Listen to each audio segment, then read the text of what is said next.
أما بعد فأعوذ بالله من الشيطان الرجيم بسم الله الرحمن الرحيم وہ دانائے سبل ختم الرسل مولائے کل جس نے غبارِ راہ کو بخشا فروغ وادی سینا نگاہ عشق و مستی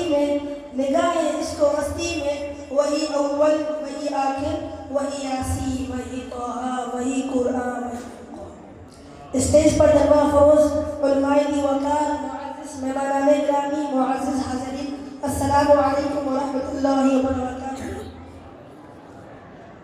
آج جس موضوع پر مجھے نظر کرنے کا موقع ملا ہے وہ ہے یوم الآخر، قیامت کا دن۔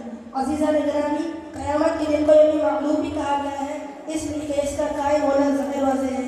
اس دن کو یوم العصیب بھی کہا گیا ہے، اس لیے کہ یہ بڑا سخت دن ہوگا۔ اس دن کو یوم التغابن بھی کہا گیا ہے، اس لیے کہ یہ دن بہت ہی افسوسناک دن ہوگا۔ اس دن کو یوم العازفہ بھی کہا گیا ہے، اس لیے کہ یہ دن مصیبت کا دن ہوگا۔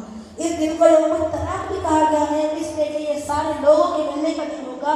اس دن کو یوم الفصل بھی کہا گیا ہے، اس لیے کہ یہ فیصلہ کن دن ہوگا۔ اس دن کو یوم البعث بھی کہا گیا ہے، اس لیے کہ یہ دوبارہ جی اٹھنے کا دن ہوگا۔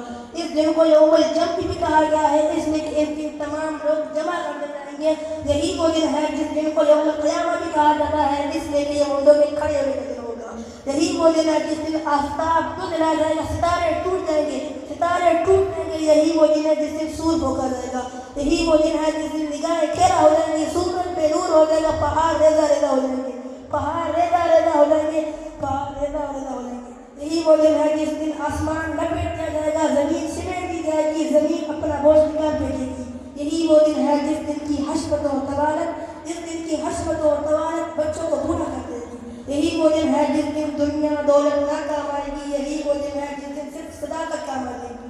یہی وہ دن ہے جس دن آدمی اپنے ماں باپ بھائی بیٹوں سے مانگے گا۔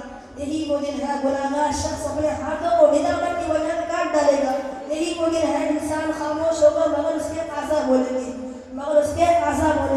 یہی وہ دن ہے جس دن تمام حساب و کتاب بے باک کر دیا جائے گا۔ حاضرین کرام، غفلت کی نیند سے اٹھے اور جاگے اور آنے والی کل کی فکر کیجیے۔ یہاں آپ کو ہمیشہ نہیں رہنا، ذرا پیچھے مڑ کر ان لوگوں پر نظر ڈالیں جو کل ہمارے ساتھ تھے، آج ہم سے جدا ہیں۔ پوچھو گے جو فلک سے تم سے یہی کہے گا، نہ رہ گیا وہ جو تھا جو ہے وہ کیوں رہے گا۔ ہوں گے حباب اوپر کا یوں ہی فنا ہمیشہ، مجھے گٹے گی دریا یوں ہی بہے گا۔ صدائیں درودوں کی آتی رہے گی، جنہیں سن کے دل شاد ہوتا رہے گا، خدا اہل سنت کو آباد رکھے، محمد کا میلاد ہوتا رہے گا۔ وہ